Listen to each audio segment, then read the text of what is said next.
trees and setting fires. Believe it or not, this is just what the doctor ordered for Arizona's ailing Ponderosa pine forests. They're in pretty sad shape, bone dry from drought and choking to death on dense thickets of scrawny little trees. Hello, can you see me? Here I am.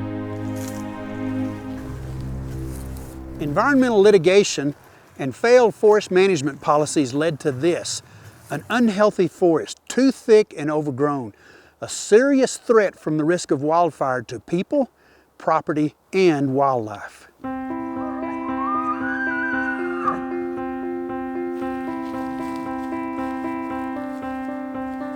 My name's Jim Paxon. I've spent most of my life in the woods. I worked 34 blessed years with the Forest Service and 6 more with Game and Fish. The goal has always been the same: conserving and protecting our precious natural resources. You know, when I first got into the Forest Service, we tried to put every fire out by 10 a.m. the next day. And we thought we were doing good things in protecting the forest. It took us a whole generation of foresters to learn different. We now realize that fire suppression had severe unintended consequences for forest health. The same can be said about getting rid of logging. There's a general consensus that the level of timber harvest had become unsustainable by the late 70s. But environmental litigation aimed at protecting endangered species and old-growth forest did more than limit logging. It ultimately shut the industry down. Nobody really anticipated the fire threat. I got a chance to talk about that with Diane Vosick of the Ecological Restoration Institute at Northern Arizona University. Well, in the 80s and 90s, a lot of things were happening. We had seen a lot of harvest. We had gone through this period of time where there was all this litigation to try and stop that whole activity from happening. And but what also happened along with that was that during the time where we stopped harvesting and people were out of the woods, we also saw an eruption of smaller trees that actually began at the beginning of the century when we took fire that would take out those small trees, fire that would stay on the ground and would regulate how many trees would be in the forest. We took that out because we wanted to fight fire. Everybody wanted to, they were afraid of fire. It was a threat, wasn't it? It was a threat. It was a threat to our natural resource base, people felt. And so we were very aggressive about suppressing fire, but we didn't anticipate that as a result of that, what we would see is a condition where many small trees that would normally not be established became established. They were growing over the 90 years, and then in the 90s, boom, we started seeing some of the really big mega fires. After a century of fire suppression, our forests are jam-packed with an unnatural accumulation of small trees that's like rocket fuel to a wildfire. It's a ticking time bomb just waiting to explode. Growing, gone.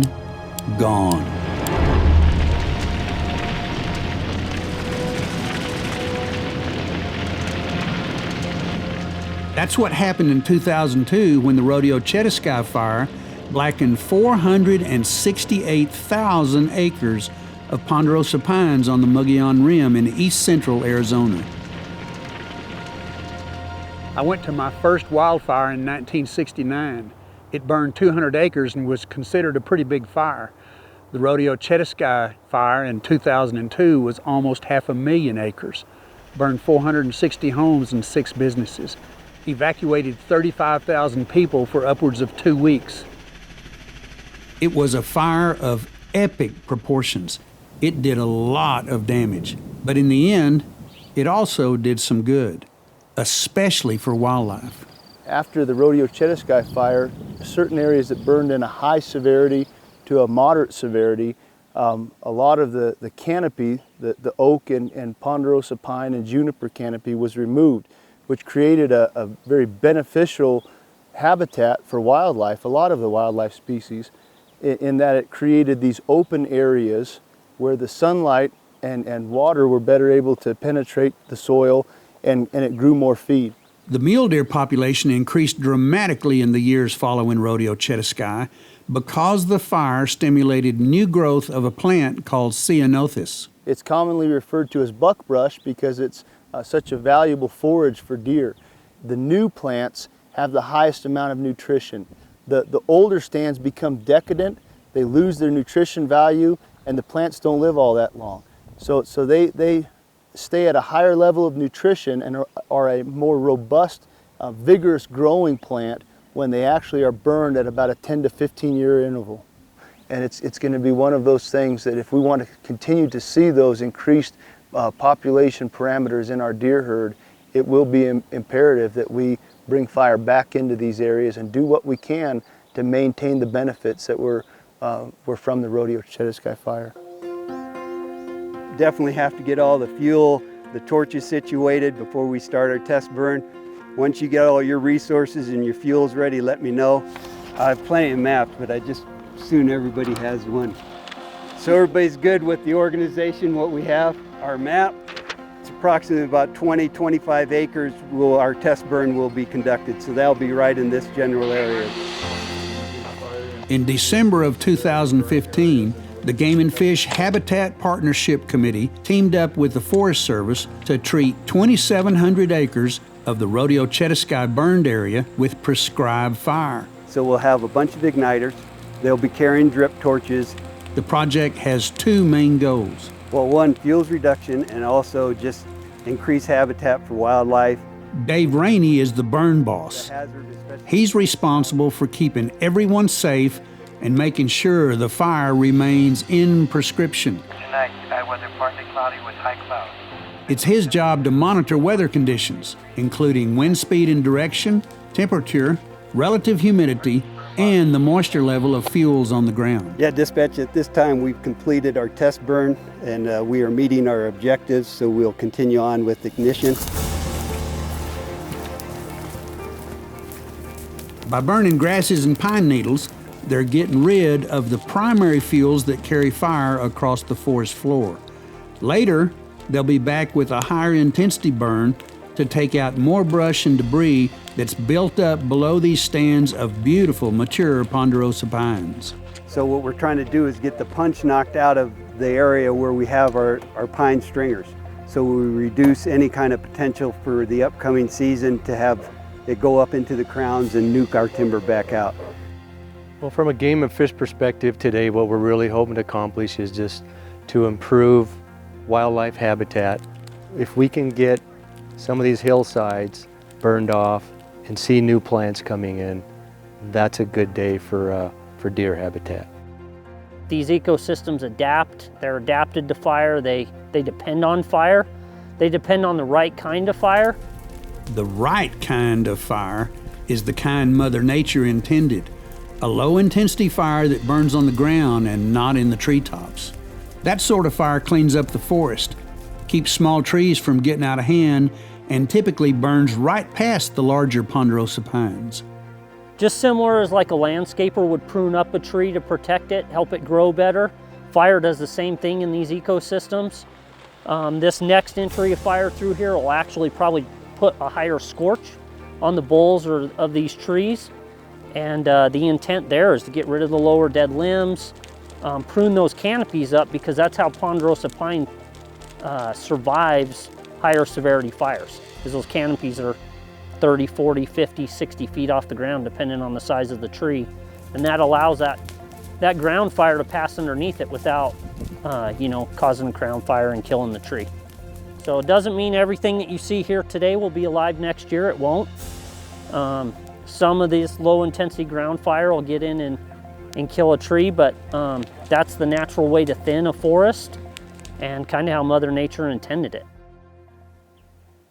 Unfortunately, the overgrown forest of today tend to produce fires that burn extremely hot. When flames get into those doghair thickets, they climb into the crowns of mature ponderosas, and fire quickly spreads out of control. The rodeo Chetaskai fire motivated folks to do a lot more thinning in the forest. But after 9 years, it was clear they had not done enough. In 2011, the Wildfire scorched more than 500,000 acres of prime wildlife habitat in Arizona's White Mountains. It outdid Rodeo Chetiskyi, becoming Arizona's all-time largest wildfire. All of a sudden we saw these unprecedented fires that we've never seen before, destroying wildlife habitat, destroying endangered species habitat, threatening communities. And I think there was a coming of minds around the fact that a solution was needed, even among the most litigious environmental groups. Longtime adversaries united behind a U.S. Forest Service plan to restore ecosystems on a scale never attempted before. It's called FORFRI, the Forest Restoration Initiative. It's a 20-year plan to thin 2.4 million acres across the Kaibab, Coconino, Apache-Sitgreaves, and Tonto National Forests. Well, the most exciting thing is that we are tackling the problem at the scale of the problem. FORFRI covers 2.4 million acres across 4 national forests. Our fires, Wallow, Rodeo Chetiskyi, were in the 400 to 500,000 acre range. That meant we needed to be thinking about the solution at the same scale. And so FORFRI was a revolution in that sense. We're really trying to do something that hasn't been done before, in the sense that we're trying to, over a 20-year period, which isn't that long, really put these forests back on a very significant restoration trajectory. So really the scale of the effort is unprecedented, and we think we're going to succeed. Ethan Aumack is Conservation Director for Grand Canyon Trust, an environmental advocacy organization that's part of the FORFRI stakeholder group. It's a diverse group of dozens of organizations from the public and private sectors, and it includes many folks who have not always seen eye to eye. What is it about FORFRI that has brought one-time adversaries together? Well, it's really, first and foremost, it's a sense of urgency. With the mega fires we saw burning, with the Rodeo Chetiskyi fire and the Wildfire burning, it really created a sense of urgency among stakeholders that we had to not only do something, but something real big and ambitious, and do so urgently to get ahead of the wildfire curve. Diane, what do you, as a researcher and an ecologist, see as some of the greatest challenges we face? Well, it's interesting because some of the greatest challenges we face are actually more social science than biological science. And that is that the forest restoration problem is one we have the science to solve. We can do that. We know how to do it. Mm-hmm. But we have a big problem with the small trees we need to remove from the forest. They are low value. You can burn them for energy, but right now with cheap energy, you actually, it's expensive to use them as energy. So we are struggling to find markets for the small trees that we need to remove from this forest. So it's an economic problem, if you will, because we're relying on the private sector to try and help us solve this problem. But if they can't make money from the trees that they're removing, we got a problem. Yep. It is a problem, or rather, a challenge that Jason Rosamond and his company, Good Earth Power, are working to resolve. We're taking down a lot of smaller size timber. They hold the contract for phase 1 of FORFRI. That's a 10-year contract to thin 300,000 acres. I met up with Jason near the city of Williams, where his crews were hard at work doing some much-needed forest restoration. So the contract prescription requires us to cut anything that's 3 feet or higher, even if it's only an inch thick. And as a result, we need to make sure that we look at every single type of product we can produce out of any size fiber. Obviously, the easy stuff is if we're creating lumber from logs, which is the kind of traditional industry model. Yeah. What's more difficult is how do we take the biomass and create mulch or some type of wood chips or hog fuel and use that. hog fuel's used for what? Making electricity? Or? Yeah, electricity. So, for example, the Novo Power has a power plant over, in the Snowflake area. Yeah. We transport fuel even from over here down to them. I probably have 10 loads going to them today. We knew the task when we took it on, that we had to take everything out that's even not normally monetizable. But yes, we have to remove everything. And it's to create a better landscape. It's to help alleviate problems with, or potential problems with bark beetle. If you leave too much fuel on the ground, it's going to be fuel for forest fires. Right. So it's all got to go. We see orange paint on this tree with a stump mark down at the bottom, but the whole idea is the orange paint means that tree's going to stay. That's right. And that paint will fade over time. Yes, it will. And the Forest Service is brilliant. I mean, they come out and they mark these trees. I mean, imagine how much time it takes to come out and mark 1 million trees. That's a lot of paint. That's a lot of paint. This just really does make me smile from the inside out, because this is good use of the resources. It's light on the land. We just need to be doing more of it. Go faster, I hear that a lot. Yeah, I'll bet you do. Finding ways to make a profit from tree scraps and leftover biomass is certainly difficult, but so is rebuilding an industry that's been dormant for decades. We've had to design new mills that will not only produce chips, but eliminate chips. And that's why we're integrating mills with bagging lines, which I think is something that we haven't seen around here before. When you first come in and you want to thin a forest, the product needs to go somewhere. So the first thing we had to do is actually identify customers. And so we identified a number of different product ranges, ranging from mulch, bark, soils, merchandising trees down to smaller levels, so you do utility poles. But yes, we have had to almost design the airplane while flying it, is how I liken it. Good Earth Power is making major upgrades to both this sawmill in Williams and the larger lumberjack mill in Heber. It's also building a state-of-the-art flagship mill that should be completed by May of 17. Good Earth Power is making a huge investment in Arizona. Tell me a little bit about that investment and what that means for the state of Arizona. Well, we've invested, we have 146 staff. We've invested $28 million to date. In the next 18 months, between now and May of 2017, it's $107 million more dollars and 1,000 total employees. So 135 million total in Arizona. That's right. The solutions we're putting on the table are tremendously important. I can say that I think this issue is the most important issue, not only for northern Arizona, but in the state and across the nation in many respects, in terms of what we're trying to achieve and what we can achieve over the next 20 years. What we're doing is we are thinning out the small trees. We are bringing back some of the industry infrastructure that's necessary to do that job, and along with that, good jobs for rural communities, which is a nice benefit from forest restoration. Of course, the main goal is a healthy habitat where fire is more friend than foe, a place with far fewer trees per acre than we find in the jam-packed forest of today.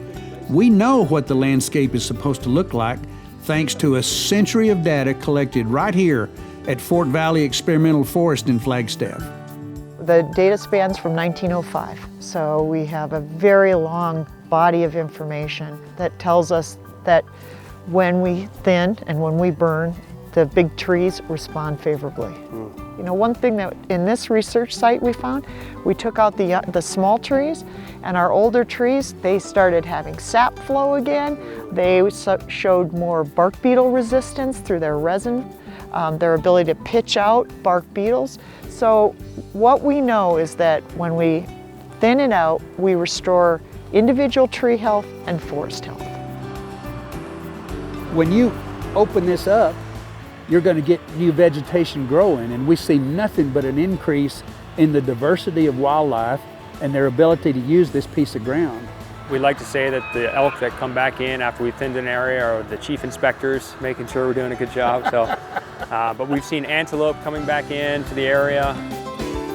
And we're diversifying wildlife habitat with your operations here, so my hat's off to you. This is great work, great work. Thank you so much. I think one of the more interesting aspects of forefry is that we can do what's right for the forest and at the same time do what's right for watersheds, do what's right for wildlife, do what's right for communities. And we can do so in a fashion that is really strengthening for rural economies. This is one of those situations where everybody can win. It's incredibly rewarding to be working on a project that is improving the health of these forests that I call home. You know, if we look at this from Mother Nature's standpoint, she's pretty proud of her kids for copying her and learning the lessons and applying them to the ground. You know, if we get this right, there's no telling what else we can accomplish. Maybe we'll inspire the rest of the world by showing them what's possible when we set aside our differences to work together on a common goal.